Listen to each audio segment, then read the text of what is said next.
Ita mo diri sa akong mga tanom mga kananay. O diha dapitan ay kasagingan sa akong luyo.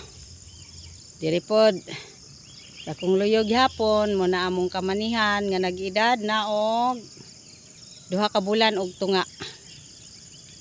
O.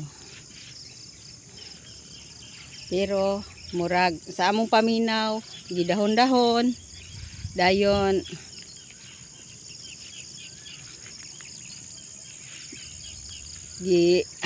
kaon po siya mga daga mga kananay.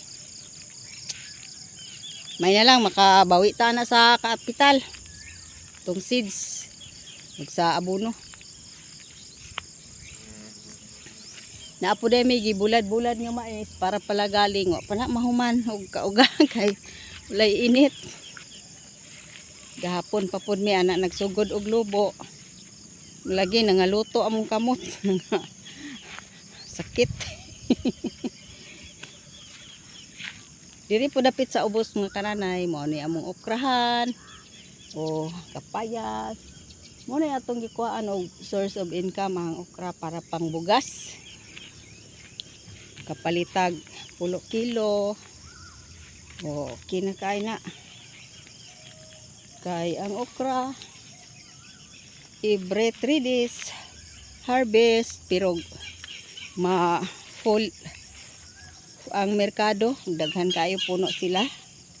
Mga di mi ka harvest og isa ka harbisan gulpi. 2 ka harbisan usahon.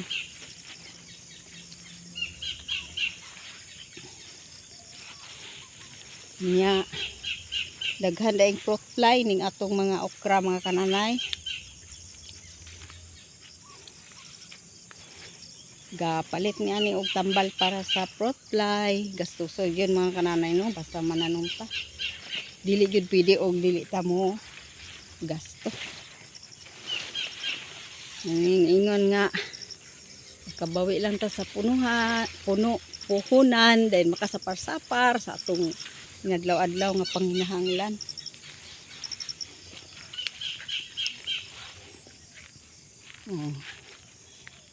Mahinay lang ta niglakaw. Kay padulong di ta mga kananay mag-charge sa tong cellphone everyday kay wala tay kuryente. Mag-agwanta si kananay og charge. Kay naata nagpuyo aning kabukiran.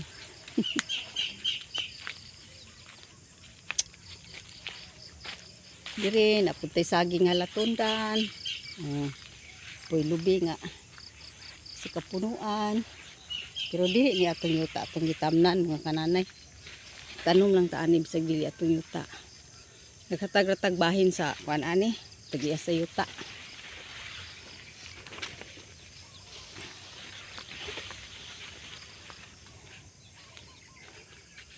Bisan og inani ra ang atong panginabuhi mga kananay. Simple. Pero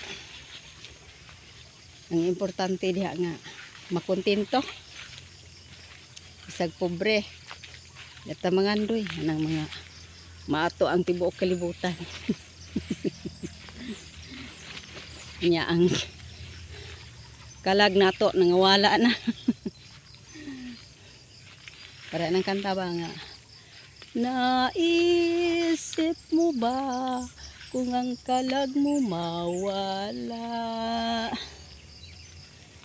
igsuon pamalandong karon dirita sa tong mga siling kulikot o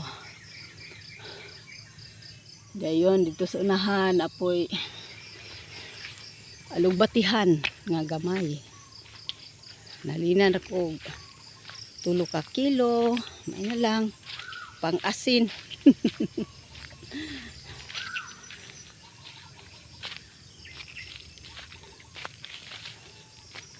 Sili, alugbati, okra, kanang sa pa na atong mga tanom.